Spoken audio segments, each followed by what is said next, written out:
خود امام الانبیاء صلی اللہ علیہ وآلہ وسلم نے والدین کی آرزو کی ہے۔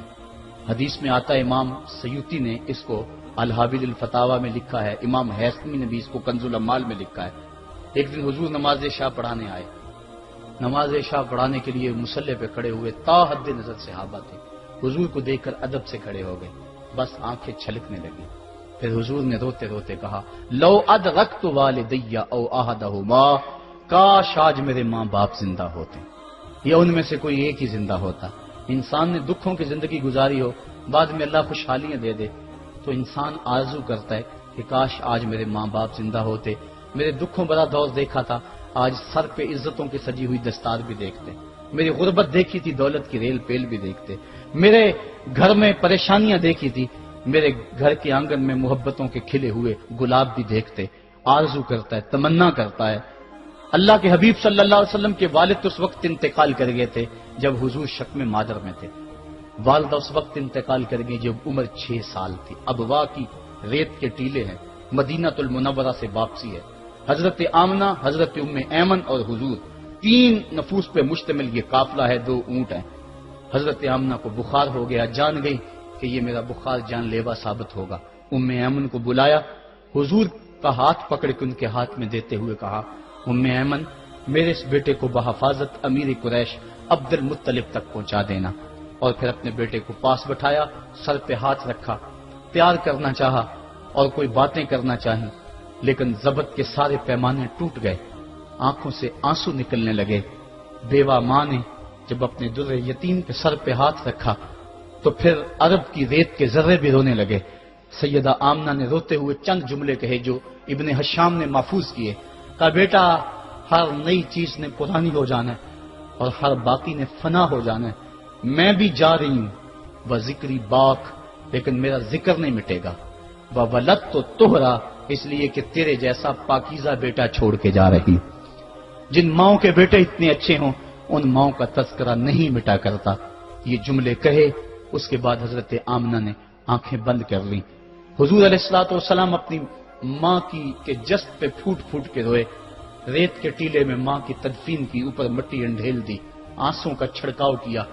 آج ہو بھی کیا سکتا تھا، مدینہ تو رسول میں حضور کی والدہ فوت ہوتی تو آقا کریم کے لیے، ماں کے لیے کتنے صحابہ جنازے میں آتے، کتنے لوگوں کا ہجوم ہوتا، جنت سے فرشتے بھی پھول لے کر آتے، لیکن آج نہ کوئی جنازے میں شامل ہے۔ وہ کیا کسی نے کہا، تجھے کن پھولوں سے ہم کفن دیں، تو جدا ہی ایسے موسموں میں ہوا جب درختوں کے ہاتھ پھولوں سے خالی تھے۔ حضور آنسوؤں کا چھڑکاؤ کیا اور ام ایمن کے ساتھ چمٹ کے بیٹھ گئے، اور حضرت ام ایمن نے جناب عبد المطلب تک پہنچایا، اور 8 سال کی عمر تھی کہ عبد المطلب رضی اللہ تعالیٰ عنہ کا بھی انتقال ہو گیا۔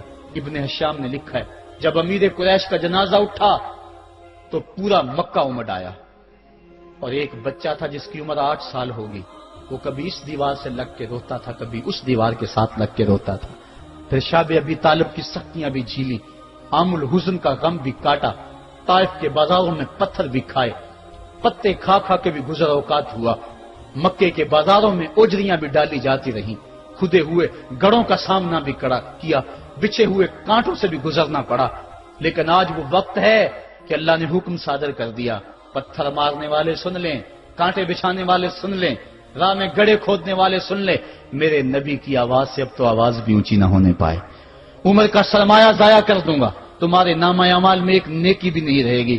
اگر نبی سے ملنا چاہتے ہو ڈائریکٹ نہ آ جاؤ، پہلے گھر جاؤ، پھر کوئی چیز لو، پھر بازار جاؤ، کوئی فقیر ڈھونڈو، اس کو صدقہ کرو، پھر میرے نبی کی چوکھٹ پہ آؤ، تمہیں پتا چلے کس چوکھٹ پہ آ رہے ہیں۔ ادب کے ضابطے سکھائے، خبردار نبی کے دروازے پہ اونچی آوازیں نہ لگانا، بلکہ نبی کی چوکھٹ پہ آ کے بیٹھ جاؤ، نبی اپنی مرضی سے آئے تو اپنے دل کی حاجت کہہ لو۔